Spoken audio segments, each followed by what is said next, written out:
Kung nagawa mo ang sarili mo na high value man, hindi mo na problema ang mga babae.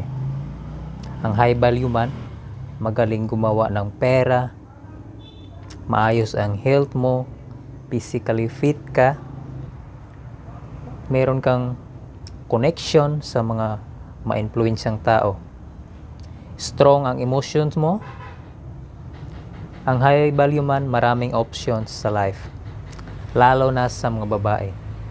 Maraming option, hindi problema ang babae kasi maraming babae sa mundo.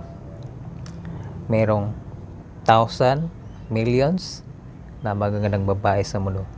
Hindi talaga problema ang babae. Kung lahat ng isip mo binigay mo sa isang babae, yun nagkakaroon ng problema kasi isa lang ang